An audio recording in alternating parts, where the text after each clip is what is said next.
आज हम इतिहास के पन्नों में दफन एक ऐसे कोल्ड केस की फाइल फिर से खोलने वाले हैं जो 2000 साल से भी ज्यादा पुराना है, लेकिन आज भी एक पहेली बना हुआ है। जी हां, हम बात कर रहे हैं जूलियस सीजर की। एक ऐसा नाम, एक ऐसी मौत जिसने दुनिया का नक्शा ही बदल दिया, पर जिसका सच आज तक सवालों के धुएं में छिपा है। तो चलिए सीधे चलते हैं क्राइम सीन पर। तारीख थी आइड्स ऑफ मार्च यानी 15 मार्च 44 ईसा पूर्व और जगह थी रोम का सेनेट हाउस। यहीं पर उस दौर के सबसे ताकतवर इंसान गयस जूलियस सीजर का बेरहमी से कत्ल कर दिया गया था। जांच में जो बात सामने आई वो चौंकाने वाली थी। सीजर के जिस्म पर चाकू के एक दो नहीं बल्कि पूरे 23 घाव थे। लेकिन सबसे अजीब बात यह है कि उनमें से सिर्फ एक ही घाव जानलेवा था। अब यह हमें क्या बताता है? यही कि हमलावर कोई प्रोफेशनल किलर्स नहीं थे, बल्कि गुस्से और शायद घबराहट में वार कर रहे थे। और यहीं से ये केस एक सीधी साधी मर्डर मिस्ट्री नहीं रह जाता। हमारे सामने 3 सवाल खड़े होते हैं। क्या ये सिर्फ जलन में की गई एक हत्या थी, या फिर ये एक सजाए मौत थी जो एक तानाशाह से गणतंत्र को बचाने के लिए दी गई? और रुकिए, एक तीसरी थ्योरी भी है जो सबसे ज्यादा हैरान करती है। क्या ये सीजर की खुद रची हुई एक आत्महत्या थी? तो इस गुत्थी को सुलझाने के लिए सबसे पहले पीड़ित को ही समझना जरूरी है। आखिर कौन था ये शख्स गायस जूलियस सीजर? सीजर के ही शब्दों में अगर कहें तो उसकी फिलॉसफी बड़ी सीधी थी। स्पीड, हिम्मत और सरप्राइज। मतलब वो करो जिसकी दुश्मन ने कल्पना भी ना की हो। यही उसके सबसे बड़े हथियार थे। और ये सिर्फ कहने की बातें नहीं थीं, उसने ये करके दिखाया। उसने इतने बड़े बड़े इलाके जीते कि रोम में वो एक जीती जागती किंवदंती बन गया था। उसे ऐसी ताकत और शोहरत मिली जो उससे पहले किसी को नसीब नहीं हुई थी। और कमाल की बात यह है कि आम जनता तो उसे बहुत पसंद करती थी। सोचिए, गरीब तबके में उसकी अप्रूवल रेटिंग 82% थी।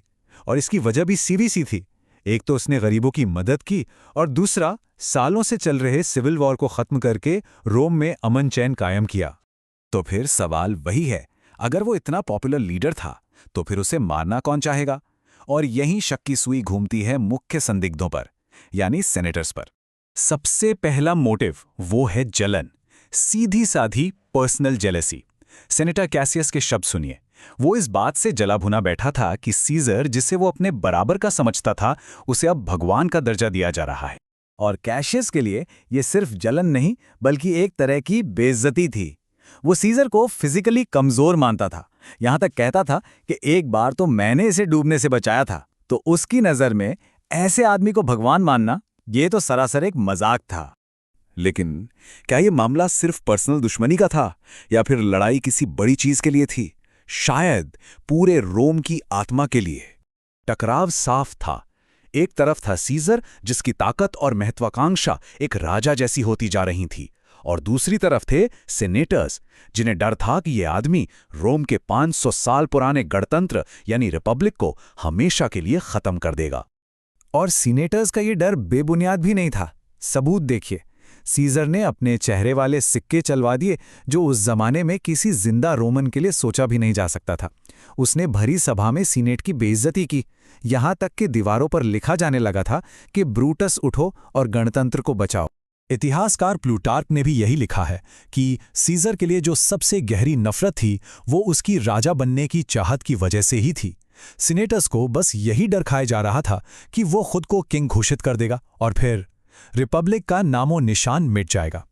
यहां तक तो कहानी एक पॉलिटिकल मर्डर जैसी लगती है, लेकिन अब आता है इस केस का सबसे बड़ा, सबसे अजीब ट्विस्ट। क्या हो अगर पीड़ित यानी सीजर कोई मासूम शिकार था ही नहीं, बल्कि अपनी ही मौत की साजिश का हिस्सा था? जरा इन बातों पे गौर कीजिए। अपनी पत्नी के बुरे सपने को नजरअंदाज कर दिया, एक ज्योतिषी की सीधी सीधी चेतावनी को मजाक में उड़ा दिया, हत्या से ठीक 3 दिन पहले अपने सारे बॉडीगार्ड्स को छुट्टी दे दी, और तो और उसे साजिश का पर्दाफाश करने वाला एक नोट दिया गया। फिर भी वो सीधा मौत के मुंह में यानी सीनेट चला गया। क्या ये सब सिर्फ इत्तेफाक हो सकता है? और फिर एक गवाही सामने आती है, सीजर के ही एक पुराने बॉडीगार्ड की। उसने कहा कि उसने सीजर को ये कहते सुना था कि वो अपनी बीमारी की वजह से अब और जीना ही नहीं चाहता। तो क्या ये एक मोटिव हो सकता है मरने का? और शायद सबसे पुख्ता सबूत, वो नोट जिसमें पूरी साजिश का ब्यौरा था, वो उसकी मौत के बाद भी उसके हाथ में मिला, बिना पढ़ा हुआ। सोचिए, उसने जानबूझकर उसे नहीं पढ़ा ताकि प्लान कामयाब हो सके। ये सुसाइड बाय सीनेटर की थ्योरी सुनने में अजीब है, लेकिन सबूत तो इसी तरफ इशारा करते हैं। तो सारे सबूत अब सामने हैं। हमने पीड़ित को समझा, संदिग्धों के इरादों को जाना और एक बहुत ही अजीब लेकिन मुमकिन थ्योरी पर भी नजर डाली।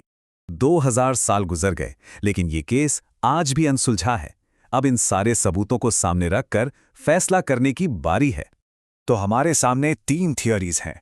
1, ये जलने वाले सेनेटर्स का किया धरा एक मर्डर था। 2, ये कोई मर्डर नहीं बल्कि रिपब्लिक को बचाने के लिए दी गई एक सजा थी। या फिर 3, ये सीजर का खुद का रचा हुआ एक मास्टर प्लान था, एक हीरो की तरह मरने का, ताकि उसका नाम हमेशा के लिए अमर हो जाए। अब फैसला करने से पहले कानून की नज़र में होमिसाइड यानी मानव हत्या का मतलब समझ लेते हैं। इसका मतलब है जब एक इंसान जानबूझकर गैर कानूनी तरीके से किसी दूसरे इंसान की जान ले लेता है। तो अब सवाल यह है, 2000 साल बाद इन सबूतों की रोशनी में फैसला क्या होगा? जूलियस सीजर की मौत का जिम्मेदार कौन था?